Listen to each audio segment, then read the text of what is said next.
കേൾക്കാം. രഞ്ജിത്ത് നവമി നമുക്കൊപ്പം ചേരുമ്പോൾ യൂത്ത് കോൺഗ്രസ് നേതാവ് NS നുസൂറാണ് പരാതി നൽകിയിരിക്കുന്നത്. വിനായകനെതിരെ നിയമ നടപടി ഉണ്ടാകുമെന്നുള്ള ഒരു സൂചനകളൊക്കെ വരുന്നു. നുസൂർ നമുക്കൊപ്പം ചേരുന്നു. നുസൂർ, ഒരുപക്ഷെ സാംസ്കാരിക കേരളം മുഴുവൻ ഈ പരാതിക്കൊപ്പം നിൽക്കാനുള്ള സാധ്യത തന്നെയാണുള്ളത്. അങ്ങനെ ഇത്രയും മോശമായിട്ടുള്ള അസഭ്യ പോസ്റ്റ് ഈ വിനായകൻ നിങ്ങളുടെ പരാതിക്ക് തൊട്ട് പിറകെയാണോ പിൻവലിച്ചിരിക്കുന്നത്? ഒരു നിയമ നടപടിയിലേക്ക് കാര്യങ്ങൾ കടക്കുന്നു എന്നുള്ളൊരു സൂചന ഇതിനകത്തുണ്ടോ?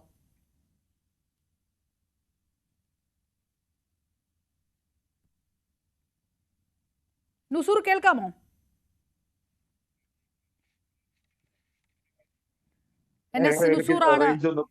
കേൾക്കാമോ നുസൂർ? ഞാൻ ചോദിക്കുന്ന ഒരു നിയമ നടപടിയിലേക്ക് കടക്കാനുള്ള ഒരു സാധ്യതയുണ്ട്. അത് മുൻകൂട്ടി കണ്ടുകൊണ്ട് ഈ പോസ്റ്റിൽ നേരത്തെ പറഞ്ഞ ഈ പച്ച മനുഷ്യന്റെ ഭാഷയൊക്കെ മാറ്റിക്കൊണ്ടുള്ള ഈ പോസ്റ്റ് തിരുത്തലൊക്കെ അതുകൊണ്ടായിരിക്കുമോ? എന്താണ് നുസൂർ തോന്നുന്നത് പരാതി കൊടുത്തതിനു ശേഷം?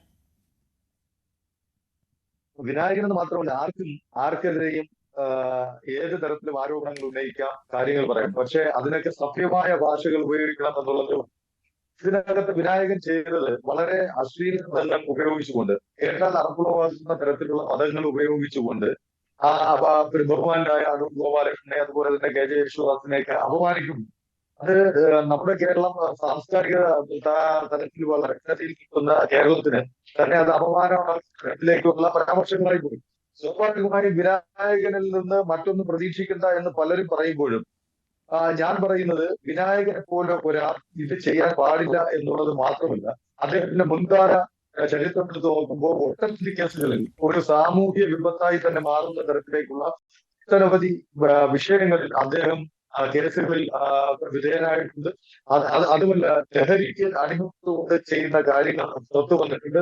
അപ്പോൾ സ്വാഭാവികമായും ഒരു നല്ല കലാകാരൻ എന്നുള്ള തരത്തിൽ നിന്ന വിനായകൻ ഇപ്പോ ഒരു സാമൂഹ്യ വിപത്തായി മാറുന്ന ഒരു ഘട്ടത്തിലേക്ക് കടക്കുകയും അദ്ദേഹത്തിന് എതിരെ അദ്ദേഹം നടത്തുന്ന പരാമർശങ്ങൾക്കെതിരെ അത് കണ്ടില്ല എന്ന് നടിച്ചു കൊണ്ടുപോകുന്നത് ശരിയല്ല എന്നിരിക്കെയാണ് ഈ ഒരു പരാതി നൽകിയിട്ടുള്ളത്. ആ പരാതിയുടെ അടിസ്ഥാനത്തിൽ സ്വാഭാവികമായി കേരള സംസ്ഥാന DGPക്ക് കൊടുത്ത പരാതി അത് സ്വാഭാവികമായും കേസെടുക്കും എന്നുള്ളത് തന്നെയാണ് പ്രതീക്ഷ.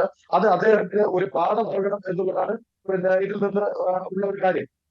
അദ്ദേഹം തന്നെ ചെയ്യാനുള്ളത്, ഞാനിപ്പോ ഫേസ്ബുക്കിൽ കുറിച്ചിട്ടുണ്ട്, അദ്ദേഹം തന്നെ ചെയ്യാനുള്ളത് സ്വാഭാവികമായും അമിതമായ ആൽക്കഹോളിക് ഇതൊക്കെ ഉപയോഗിക്കുമ്പോൾ സ്വാഭാവികമായി എന്തെങ്കിലും തരത്തിലുള്ള മാനസിക നില എന്തെങ്കിലുമൊക്കെ ഉണ്ടെങ്കിൽ നല്ലൊരു കൺസൾട്ടേഷൻ ഒക്കെ നടത്തണം. അത് ഒരു നല്ലൊരു കലാകാരൻ കേരളത്തിൽ ഇഷ്ടപ്പെടാതിരിക്കാൻ വേണ്ടിയിട്ട് അദ്ദേഹം തന്നെ അത് ചെയ്യാനുള്ള ഒരു കാര്യമാണ്. പക്ഷെ അല്ല എങ്കിൽ എങ്ങനെയാണ് ഇത്തരത്തിലുള്ള ഇതുപോലുള്ള വാചകങ്ങൾ ഒരു പരസ്യമായി സമൂഹ മാധ്യമങ്ങളിലൂടെ എഴുതി കുറിച്ചിടാൻ കഴിയുക എന്നുള്ളത് നമ്മൾ ചിന്തിക്കേണ്ടതാണ്. നുസൂർ, ഡിജിറ്റൽ ഭാഷയിൽ, ഡിജിറ്റൽ മീഡിയയിൽ എന്തും പറയാമോ എന്നുള്ള ഒരു ചോദ്യം, ഇതിനൊക്കെ ഒരു നയം വേണ്ടേ എന്നുള്ള ഒരു ചോദ്യമൊക്കെ ചർച്ച നടക്കുന്നുണ്ട് ഒരു വശത്ത്. പക്ഷേ നിങ്ങൾ ഇതിൽ കൂടുതൽ അത്ഭുതപ്പെടുത്തുന്നത് ഈ വിനായകൻ നടത്തിയ അസഭ്യ പോസ്റ്റിന് ലൈക്ക് ചെയ്യാനും അത് ഷെയർ ചെയ്യാനും അത് അനുകൂലിച്ചുകൊണ്ട് മറുപടികൾ ഇടാനും ഉണ്ടായിരുന്നു. അതിലൊക്കെ കുറെ സൈബർ ഇടതുപക്ഷത്ത് നിന്നുള്ള ആൾക്കാരും ഉണ്ടായിരുന്നു. അതെങ്ങനെയാണ് യൂത്ത് കോൺഗ്രസ് കാണുന്നത്?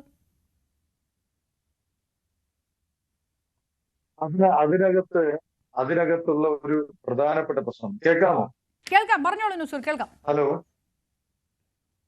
അതിനകത്തുള്ള ഒരു പ്രധാനപ്പെട്ട വിഷയം, വിനായകൻ എന്ന് പറയുന്നത് എസ്റ്റാബ്ലിഷ്ഡ് കമ്മ്യൂണിസ്റ്റ് പാർട്ടിയുടെ ഒരു അനുഭാവിയും അത്തരത്തിൽ പ്രവർത്തിക്കുന്ന ഒരാളുമൊക്കെയാണ്. ഒറ്റയ്ക്ക് ചെക്കൊടിയും കൈ പിടിച്ചുകൊണ്ട് പോകാൻ, മദ്യപിച്ചുകൊണ്ട് അതൊക്കെ ചെയ്യുന്ന കൂട്ടത്തിലുള്ള ആളാണ്.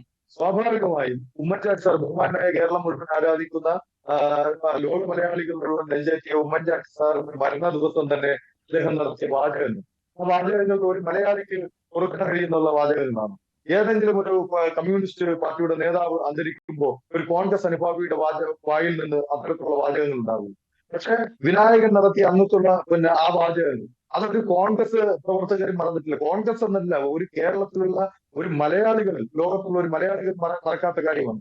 അത്തരത്തിൽ ഒരു വാചകം നടത്തുന്ന വിനായകൻ, എസ്റ്റാബ്ലിഷ്ഡ് കമ്മ്യൂണിസ്റ്റ് പാർട്ടിയുടെ അനുഭാവിയായിട്ടുള്ള വിനായകൻ നടത്തുന്ന ഏത് പരാമർശത്തെയും അതിനെ വലിയ വീറോടെ ഏറ്റെടുക്കുവാൻ പോകുന്ന ആളുകൾ ഉണ്ടായിരിക്കാം.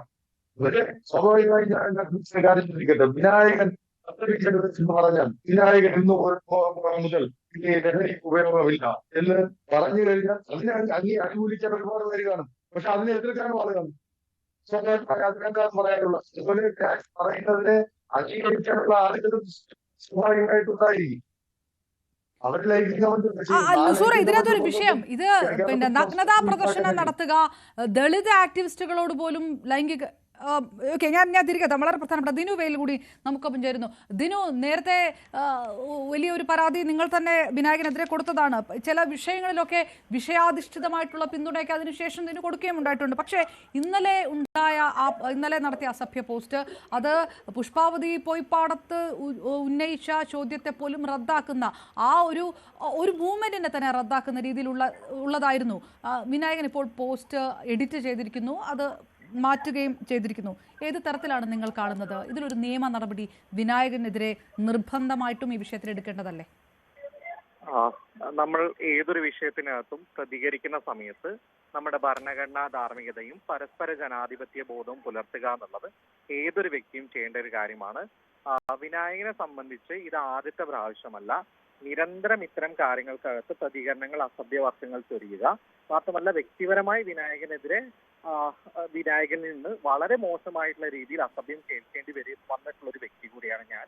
അന്ന് ആ വിഷയത്തിനകത്ത് പ്രതികരിച്ച സമയത്ത് വിനായകനെ സപ്പോർട്ട് ചെയ്യാൻ വേണ്ടി ഒരുപാട് പേർ വരികയും അത്തരമൊരു സംഭവം നടന്നിട്ടില്ലെന്നും ഞാൻ അങ്ങോട്ട് വിളിച്ച് മോശമായി പെരുമാറിയതാണ് എന്നുള്ള രീതിയിൽ പറഞ്ഞുകൊണ്ട് എന്നെ സൈബർ അറ്റാക്കിന് ഇട്ടുകൊടുക്കുകയും ചെയ്തൊരു വ്യക്തിയാണ് നടൻ വിനായകൻ എന്ന് പറയുന്നത്.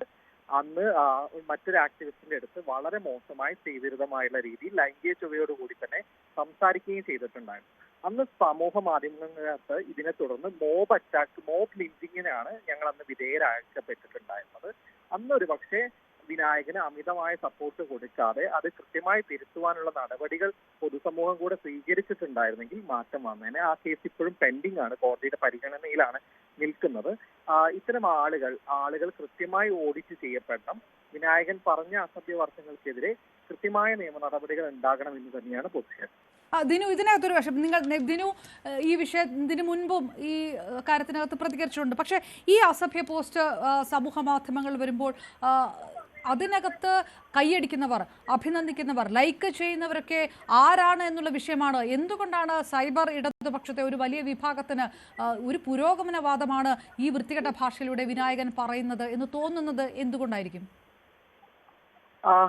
എനിക്ക് അത് യാതൊരു രീതിയിലും പുരോഗമനപരമായ ഒരു സാധനമായിട്ട് ഒരിക്കലും തോന്നില്ല. മറിച്ച് ഒരു പൊതുസമൂഹത്തിൽ പാലിക്കേണ്ട ജനാധിപത്യപരമായ മര്യാദ ഇല്ലാതെ തന്നെയാണ് നടൻ വിനായകൻ ഇടപെട്ട്. അല്ല, അതിലൊരു തർക്കമില്ല ദിനു. ഞാൻ ചോദിച്ചത് ഈ സൈബർ അണികൾ, അതിൽ മിക്കതും ഒരു സൈബർ ഇടതുപക്ഷം എന്ന് അവകാശപ്പെടുന്നവരുടെ പ്രൊഫൈലാണ്. നിങ്ങൾക്കും അറിയാം, കാരണം ഒരു മ്യൂച്വൽ കോൺടാക്ട്സിലൊക്കെ നമുക്ക് അറിയാൻ പറ്റും ഇത് ആരൊക്കെയാണ് ലൈക്ക് ചെയ്യുന്നത്. ഇത് ഷെയർ ചെയ്തുകൊണ്ടും ഇത് അഭിനന്ദിച്ചുകൊണ്ടും കൈയടിച്ചുകൊണ്ടും ഒക്കെയുള്ള റീഷെയറിംഗ് പോസ്റ്റുകളൊക്കെ ഇന്നലെ ഉണ്ടായിരുന്നു. എന്താണ് അതൊരു രാഷ്ട്രീയ പാർട്ടിയെ സംബന്ധിച്ചിടത്തോളം ഒരു സൈബർ അണികൾ ഈ നിലപാടെടുക്കുന്നത്? അത് എത്രത്തോളം നാണം കെട്ട ഒരു കാര്യമായിട്ട് കൂടി തോന്നുന്നു ദിനുവേ? തീർച്ചയായിട്ടും മാർജിനലൈസ് സമൂഹങ്ങളിൽ നിന്ന് ഉയർന്നു വരുന്ന വ്യക്തികളെ സപ്പോർട്ട് ചെയ്യേണ്ടത് അവരുടെ കലാമൂല്യത്തെയും അവർ നടത്തുന്ന ജനാധിപത്യപരമായ ഇടപെടലുകളെയും സപ്പോർട്ട് ചെയ്യുക എന്നുള്ളതാണ് പുരോഗമനപരമായ ആശയങ്ങൾക്ക് ഉചിതമായിട്ടുള്ള കാര്യമെന്ന് പറയുന്നത്.